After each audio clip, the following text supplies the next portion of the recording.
ইতিহাসের পাতা উল্টালে এমন কিছু সাম্রাজ্যের দেখা মেলে যারা শুধু নিজেদের সময়ই শাসন করেননি, বরং পৃথিবীর মানচিত্রকে চিরতরে বদলে দিয়েছিল। প্রাচীন মধ্যপ্রাচ্য এবং এশিয়ার মাইনরের বুকে গড়ে ওঠা এমন দুটি অবিচ্ছেদ্য নাম হলো মিডিয়া রাজ্য এবং আকেমিনীয় পারস্য সাম্রাজ্য। আজকের আধুনিক পৃথিবীর বহু রাষ্ট্র ও সংস্কৃতির শিকড় লুকিয়ে আছে এই দুই প্রাচীন রাজ্য এবং সাম্রাজ্যের সীমানায়। কিন্তু ঠিক কেমন ছিল তাদের প্রকৃত ভৌগোলিক সীমানা? আধুনিক ইতিহাস, প্রত্নতাত্ত্বিক শিলালিপি এবং ধর্মীয় ব্যাখ্যাগুলোই বা এই সাম্রাজ্য দুটিকে নিয়ে কি বলে? আজ সমসাময়িক প্রমাণ ও আধুনিক ইতিহাসের নিরপেক্ষ আলোয় এই দুই মহান রাজ্যের নিখুঁত সীমানা এবং তাদের ঘিরে থাকা ঐতিহাসিক বিতর্কগুলোর গভীরে প্রবেশ করি। মিডিয়াকে রাজ্য এবং পারস্যকে সাম্রাজ্য বলার মূল কারণগুলো হলো জাতিগত বৈচিত্র্য। মিডিয়া ছিল রাজ্য। মিডিয়া যখন গড়ে ওঠে তখন সেটি মূলত একটি নির্দিষ্ট অঞ্চলের একক জাতিগোষ্ঠীর রাষ্ট্র ছিল। মিডিয়ান বা মাদায় আর্য উপজাতির রাষ্ট্র ছিল এটি। সেখানে ভিন্ন ভাষা, ভিন্ন সংস্কৃতি বা ভিন্ন অঞ্চলের মানুষের উপর জোরপূর্বক শাসন চাপিয়ে দেওয়ার বড় কোনো বিস্তার ছিল না। পারস্য ছিল সাম্রাজ্য। একটি রাষ্ট্র তখনই সাম্রাজ্য হয়ে ওঠে যখন সেটি নিজের মূল জাতি বাদ দিয়েও পৃথিবীর বহু ভিন্ন ভিন্ন জাতি, ভাষা, ধর্ম ও সংস্কৃতির মানুষকে একটি একক কেন্দ্রের অধীনে শাসন করে। পারস্যের অধীনে বেবিলনীয়, মিশরীয়, লিডিয়ান, ইহুদি, গ্রিক, হিন্দু কুশ সহ পৃথিবীর তৎকালীন প্রধান প্রধান সব স্বাধীন জাতি চলে এসেছিল। এই বহু জাতিগত বিস্তৃতির কারণেই এটি সাম্রাজ্য বা পারস্য ছিল সাম্রাজ্য। বলা যায় মিডিয়া ছিল মূলত এক জাতির একটি বড় রাজ্য, যা একটি নির্দিষ্ট অঞ্চলে সীমাবদ্ধ ছিল। আর পারস্য ছিল সেই রাজ্যসহ, তার নিজের রাজ্যসহ পৃথিবীর বহু দেশ ও ভিন্ন ভিন্ন জাতিকে জয় করে তৈরি করা বিশাল সাম্রাজ্য বা পারস্য সাম্রাজ্য। মিডিয়া ও পারস্য কেন এবং কোন অঞ্চলকে বলা হয়, এদিকে যদি আমরা দৃষ্টি দিই তাহলে লক্ষ্য করব মিডিয়া ছিল মূলত উত্তর পশ্চিম ইরানের পাহাড়ে জাগ্রস পর্বতমালা কেন্দ্রিক অঞ্চল। এই অঞ্চলে মাদাই বা মিডিয়ান নামক আর্য উপজাতিরা বাস করত। ফলে তাদের নামানুসারে একে মিডিয়া রাজ্য বলা হতো। পারস্যটা ছিল দক্ষিণ পশ্চিম ইরানের পার্সিস বা বর্তমান ফার্স প্রদেশ কেন্দ্রিক অঞ্চল। এখানে থেকে সাইরাস দ্য গ্রেটের হাত ধরে যে সাম্রাজ্যের উত্থান ঘটে তাকেই ইতিহাসে পারস্য সাম্রাজ্য বলা হয়। মিডিয়ানরা খ্রিস্টপূর্ব 7ম থেকে 6ষ্ঠ শতাব্দীতে একটি প্রাচীন ইন্দো ইউরোপীয় বা ইরানি জাতি ছিল। তাদের ইতিহাস গ্রিক সূত্র, এসিরীয় শিলালিপি ও সীমিত প্রত্নতাত্ত্বিক প্রমাণের উপর ভিত্তি করে গড়ে উঠেছে। মিডিয়ানদের মূল ভৌগোলিক কেন্দ্র ছিল বর্তমান ইরানের উত্তর পশ্চিমাঞ্চলের জাগ্রস পর্বতমালা। তাদের প্রধান কেন্দ্র বা রাজধানী ছিল একবটানা, যা আজকের ইরানের হামাদান শহর। গ্রিক ইতিহাসবিদ হেরোডোটাসের বর্ণনা অনুসারে ডিউসেস নামক এক নেতা খ্রিস্টপূর্ব 702 অব্দের দিকে ভিন্ন উপজাতিকে একত্রিত করে রাজ্যের ভিত্তি স্থাপন করেন। তবে সমসাময়িক অ্যাসিরীয় শিলালিপি ও আধুনিক প্রত্নতাত্ত্বিক গবেষণায় এই কাহিনীকে অনেকাংশে লোকগাথা বা পুরাণ কথা বলে মনে করা হয়। অ্যাসিরীয় রেকর্ডে মিডিয়ানরা তখনও ছোট ছোট উপজাতিতে বিভক্ত ছিল। ইতিহাসবিদদের মতে খ্রিস্টপূর্ব 625 অব্দের দিকে রাজা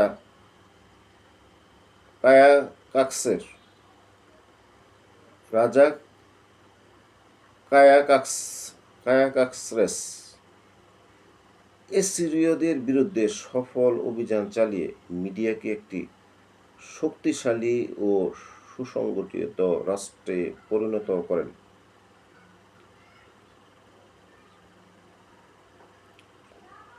এই যে উত্তর পশ্চিমে তাদের সীমানা বিস্তৃত হয়েছিল, আনাতোলিয়ার হালিস নদী এই পর্যন্ত তাদের বিস্তার ছিল। খ্রিস্টপূর্ব 585 অব্দের 28 মে লিডিয়া সাম্রাজ্যের সঙ্গে সংগঠিত যুদ্ধে, যখন এই যুদ্ধটা সংগঠিত হয়, যুদ্ধের মাঝখানে পূর্ণ সূর্যগ্রহণ ঘটায় উভয় পক্ষ যুদ্ধ বন্ধ করে এবং হালিস নদীকে স্থায়ী সীমানা হিসাবে নির্ধারণ করে। পূর্ব বা দক্ষিণে তাদের সরাসরি নিয়ন্ত্রণ ছিল না। পূর্ব বা দক্ষিণে ছিল হচ্ছে আফগানিস্তান বা পারস্য উপসাগর পর্যন্ত। ফলে এসব অঞ্চল পরবর্তীতে আকেমিনীয় যুগে বিস্তৃত হয়। প্রাচীন মিডিয়া রাজ্যের মূল ভূখণ্ড আজকের 4টি দেশের সীমানায় বিভক্ত: ইরান, তুরস্ক, ইরাক এবং আজারবাইজান। বর্তমানে ইরান মূল কেন্দ্র, হামাদান সহ কুর্দিস্তান, কেরামানশাহ ও পশ্চিম আজারবাইজান প্রদেশ। তুরস্ক ছিল হচ্ছে পূর্বাঞ্চল হালিস নদী পর্যন্ত, আর ইরাক উত্তর ও উত্তর পূর্বের পাহাড়ি এলাকা, মুসুল ও এরবিলের আশপাশ। আজারবাইজান কাস্পিয়ান সাগরের দক্ষিণাঞ্চল। এই যে বর্তমান মানচিত্রে মিডিয়ার রাজ্যের যে ছিল তাদের অবস্থান। এরপরে হচ্ছে আমরা লক্ষ্য করব ভাষাগতভাবে কুর্দি ভাষা উত্তর পশ্চিম ইরানি গোষ্ঠীর অন্তর্ভুক্ত, যা প্রাচীন মিডিয়ান ভাষার সঙ্গে সম্পর্কিত। জনপ্রিয় ধারণায় কুর্দিরা মিডিয়ানদের বংশধর, এটা একটা ধারণা করে। তবে আধুনিক ভাষাবিদ ও ইতিহাসবিদদের মতে কুর্দিদের উৎপত্তি একাধিক প্রাচীন জনগোষ্ঠীর মিশ্রণে গড়ে উঠেছিল। সরাসরি ও একমাত্র বংশধর দাবি একাডেমিকভাবে এটা চূড়ান্ত প্রমাণিত নয়। পারস্য সাম্রাজ্য বা আকেমিনীয় সাম্রাজ্য খ্রিস্টপূর্ব 550 থেকে 330 অব্দ পর্যন্ত ছিল। এই পারস্য সাম্রাজ্য বা আকেমিনীয় সাম্রাজ্য ছিল প্রাচীনকালের অন্যতম বৃহত্তম ও প্রথম সত্যিকারের বৈশ্বিক সাম্রাজ্য। সাইরাস দ্য গ্রেট খ্রিস্টপূর্ব 550 অব্দে মিডিয়ার শেষ রাজা আস্তাগেসকে পরাজিত করে মিডিয়াকে পারস্যের সঙ্গে একীভূত করেন।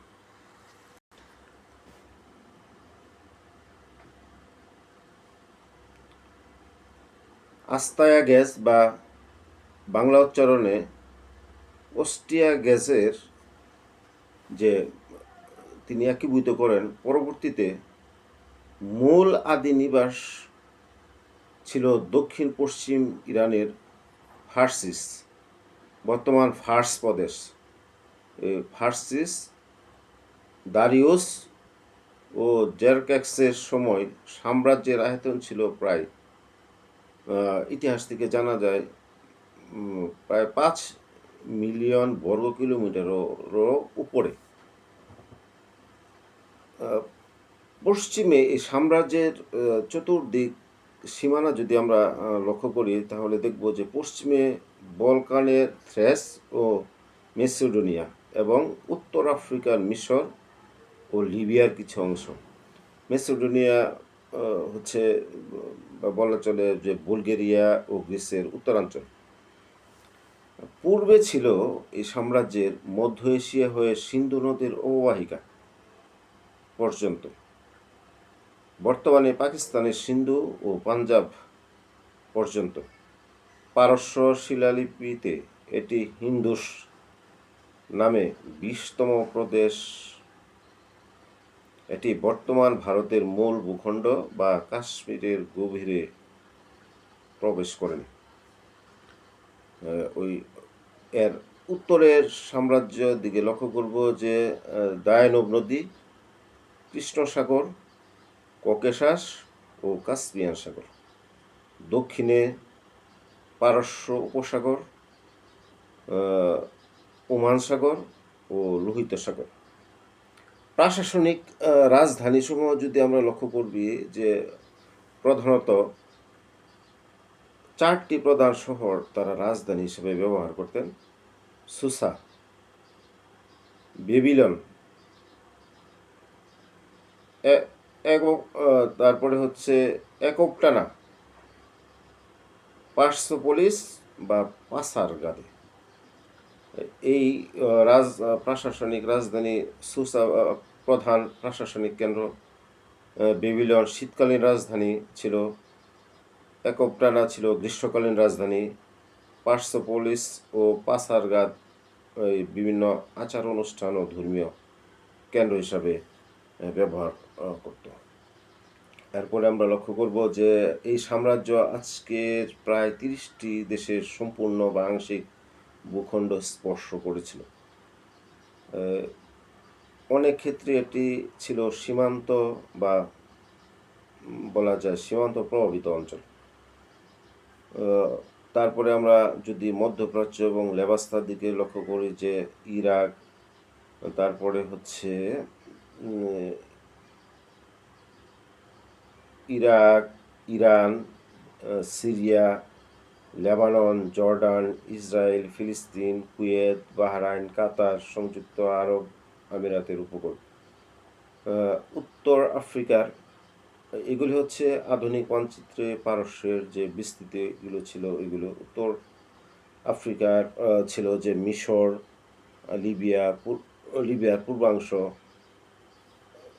সুদানের উত্তরাঞ্চলীয় সীমান্ত আংশিক ছিল এটা, ইউরোপ এবং এশিয়ার মাইনর অঞ্চলে তুরস্ক, আনাতোলিয়া, বুলগেরিয়া, উত্তর মেসিডোনিয়া, সাইরাস ও গ্রিসের উত্তরাঞ্চল ও কিছু দ্বীপ। মূল গ্রিস কখনো পূর্ণাঙ্গভাবে অধীনে আসে। ককেশাস হচ্ছে আর্মেনিয়া, আজারবাইজান ও জর্জিয়া। এগুলো আধুনিক মানচিত্রে পারস্যের সাম্রাজ্যের এই ধরনের বিস্তৃতি ছিল। তারপরে আমরা লক্ষ্য করব ককেশাস, যদি আমরা ককেশাসের কথা বললাম যে আর্মেনিয়া, আজারবাইজান, জর্জিয়া, দক্ষিণ ও মধ্য এশিয়া, দিকে লক্ষ্য করি যে এইগুলি এখন Afghanistan, Pakistan, Sindhu, Punjab, Uzbekistan, Tajikistan, Turkmenistan, Kyrgyzstan, কাজাখস্তানের দক্ষিণাঞ্চল। যদি আমরা মিডিয়ান ও পার্শ্বিকদের সংস্কৃতির বন্ধন ওই সময় কীরকম ছিল, যদি এদিকে আমরা ইতিহাসের দিকে দৃষ্টি দেই, তাহলে দেখব যে মিডিয়ান ও পার্শ্বিকরা উভয়ই ইন্দো ইরানি বংশোদ্ভূত। তাদের সংস্কৃতি, পোশাক ও যুদ্ধরীতিতে গভীর মিল ছিল। গ্রিকরা প্রায়ই পারস্য সাম্রাজ্যকে মিডিয়া নামে উল্লেখ করতেন।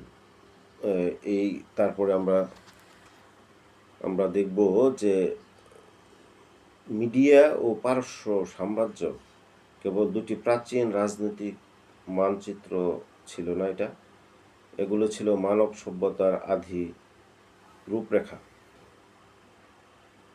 মিডিয়ানদের তৈরি করা ভিত্তির উপর দাঁড়িয়ে পার্শ্বিকরা গড়ে তুলেছিল ইতিহাসের প্রথম সত্যিকারের বৈশ্বিক, এখন এর ভাষায় বলা চলে পরাশক্তি বা বৈশ্বিক সাম্রাজ্য। ইতিহাসের বিশাল ক্যানভাসের এই সাম্রাজ্যগুলোর সীমানা যেমন বারবার পরিবর্তিত হয়েছে, তেমনি আধুনিক গবেষক ও ধর্মতত্ত্ববিদদের মাঝে এদের চরিত্র নিয়ে তৈরি হয়েছে নানা চিত্তাকর্ষক বিতর্ক। সাইরাস দ্য গ্রেটের শাসন ব্যবস্থা কিংবা তাদের অভিযান, সব কিছুই আমাদের মানব ইতিহাসের এক পরম গৌরবময় অধ্যায় স্মরণ করিয়ে দেয়। ইতিহাসের বিশাল ক্যানভাস থেকে আজ এ পর্যন্তই।